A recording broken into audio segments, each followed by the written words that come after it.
Supreme Political Council confirms that a political solution in Yemen must be a comprehensive one.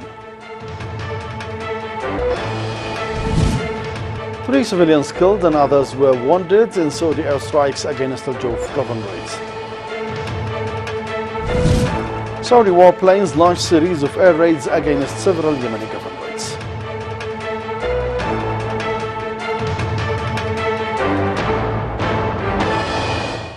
Good evening, ladies and gentlemen, and welcome back to the news. I'm Akram Al-Hindi.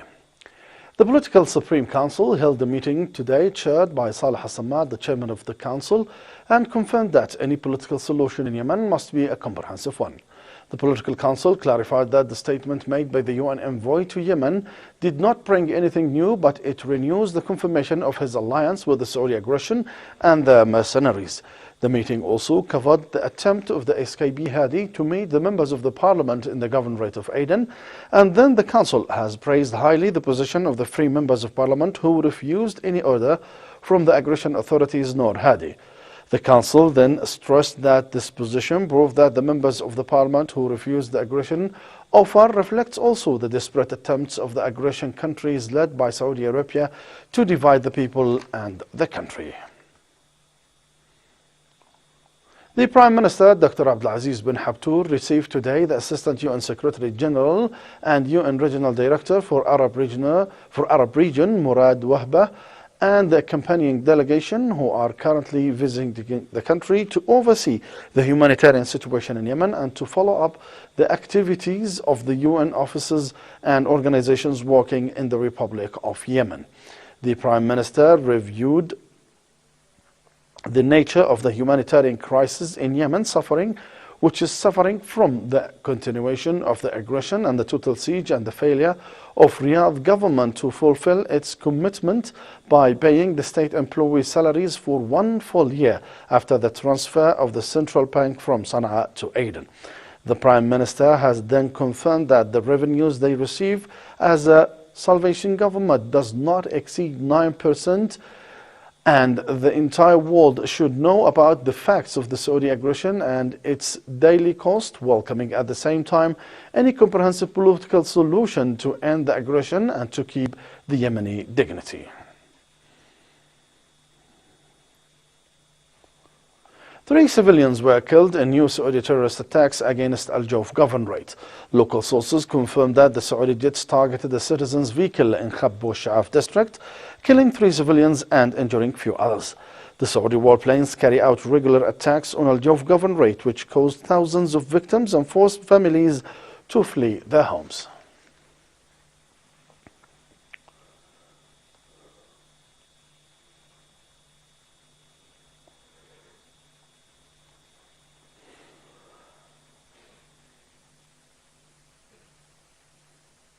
The Saudi regime continued its terrorist attacks against Sa'da governorate in the north of Yemen. Local sources confirmed that at least 6 air raids were launched by the Saudi jets against citizens' homes and farms in Al Aslan and other areas Baqim district. The Saudi raids come in conjunction with heavy flying over several districts. In Munabbah district, the Saudi army shells citizens' properties with artillery in Al Umar area. Earlier, the Saudi warplanes made an airstrike against Al Buqa region, Kitaf district, and 2 other air raids against Al Zahir district as well.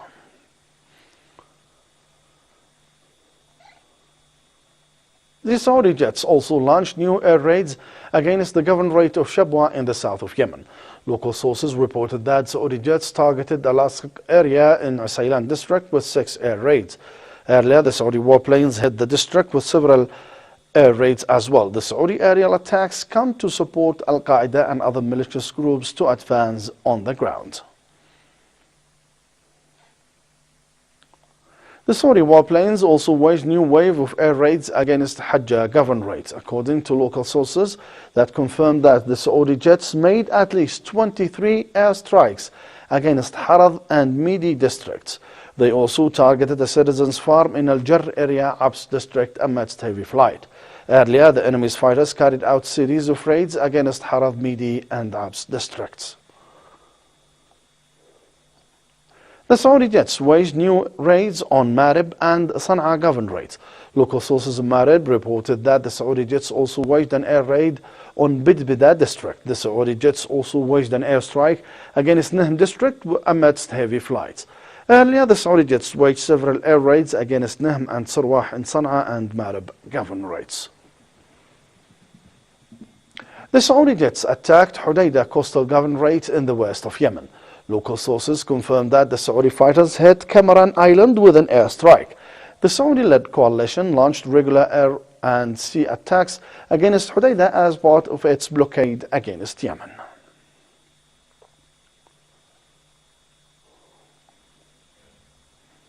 The Saudi warplanes renewed its air raids against Amran governorate today. Yemen Today correspondent reported that the Saudi warplanes made 8 air raids against the district of Harf Sufyan in the north of the governorate, making huge destruction to citizens' properties and amidst intensive flying over the area. These air raids came days after a similar attack against Al-Maghil camp in the north of the governorate. The latest statement of the UN envoy to Yemen reaffirms that he is part of the Saudi aggression and he is not a neutral envoy to the country. The full story is next in this report. UN consolidates its political role to solve the Yemeni crisis to allow the failed Saudi regime and its alliance to play their suspected role in the Yemeni file, which became neglected in the UN corridors.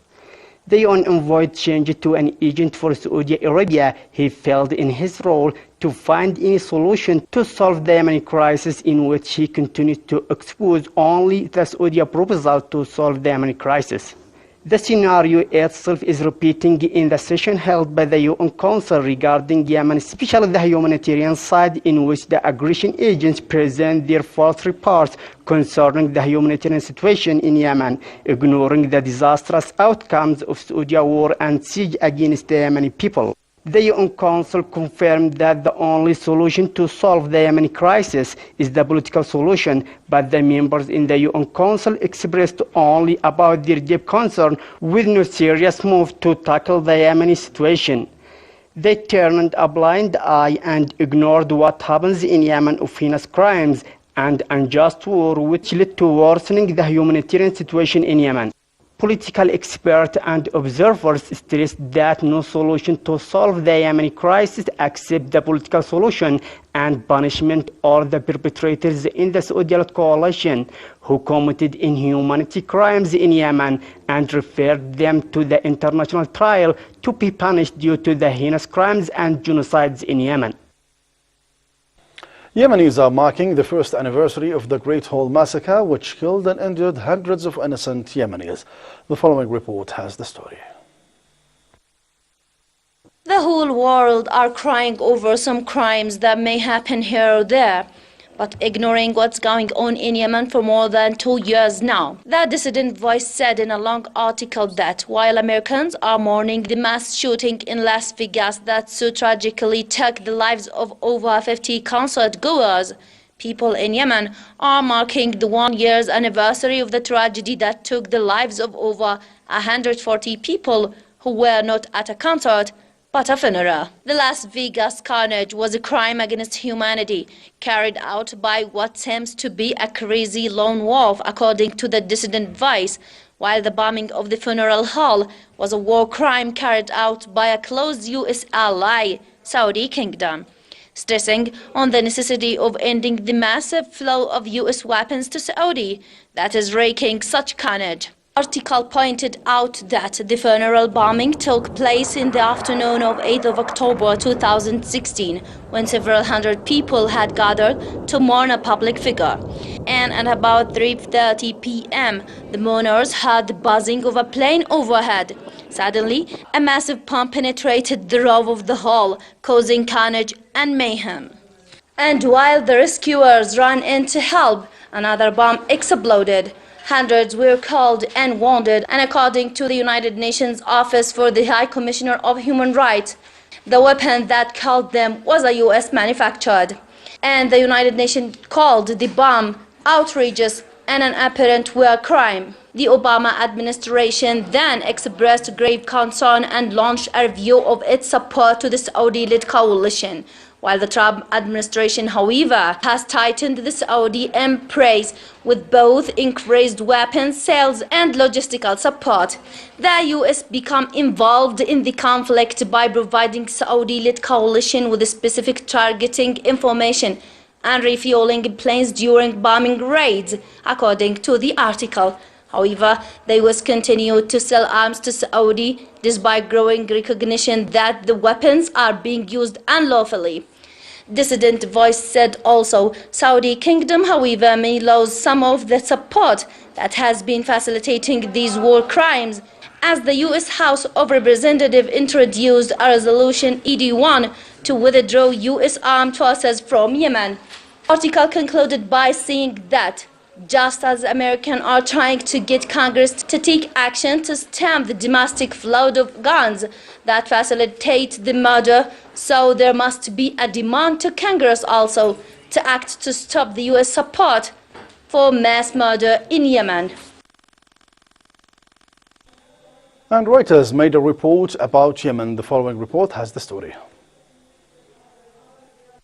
It is a well-known fact worldwide that Saudi terrorism against Yemen has been killing Yemeni civilians by all means, destructing the infrastructure of Yemen, blockading 21 million citizens, and more of terror actions mentioned in the report for the third year under the pretext of fighting the Houthis. In the report of Reuters, critical points about the acts of Saudi terrorism, the United Nations, and the escapee Hadi's government were explained. The three take the responsibility of the humanitarian catastrophes in Yemen. The report said Yemen imports more than 85% of its food and medicine, but commercial shipments have plunged. The UN report also said that the coalition of Saudi Arabia and its allies takes an average of 10 days to grant vessels permission to dock at Hodeidah port, but that is untrue. Reuters: the Saudi-led blockade turned away or severely delayed vessels carrying aid and commercial goods before they reached Yemeni ports, even though the United Nations had cleared the cargo and there were no arms abroad. Late last year, the Kota Nazar, a Singaporean ship with 636 containers of steel, paper, medicine, and other goods, and 12 other ships examined in detail by Reuters, but they were held for 3 months and they never reached the port. The government of the escapee Hadi is also diverting all vessels carrying cement and iron to the Yemeni port of Aden, which is under its control, according to the UN. Two of the world's biggest container shipping lines, Suez-based MSC and Singapore-based PIL, stopped sailing to Hodeidah port. PIL has not yet resumed services. In a confidential report submitted to the Security Council, UN investigators detailed many of the delays ships have faced getting through the blockade. In one case, a shipping company's vessels waited 396 days to dock at Hodeidah port. In a report published last month, Human Rights Watch said that the Saudi-led coalition arbitrarily diverted or delayed 7 full tankers headed to Houthi-controlled ports between May and September this year. In one case, a vessel was held in a Saudi port for more than 5 months, the group said. The World Food Programme estimates that the number of people needing aid has risen to 20 million this year, compared with 17 million last year. The people of Yemen believe that Saudi terrorism is against them and their country. The United Nations is just issuing reports like news agencies and humanitarian organizations. The Security Council will not stop Saudi terrorism against Yemen unless there is a benefit for it. At the end, here is a look back at the news main headlines. The Supreme Political Council confirms that a political solution in Yemen must be a comprehensive one. Three civilians were killed and others were wounded in Saudi airstrikes against the Jove governorates. And Saudi warplanes launched a series of air raids against several Yemeni governorates.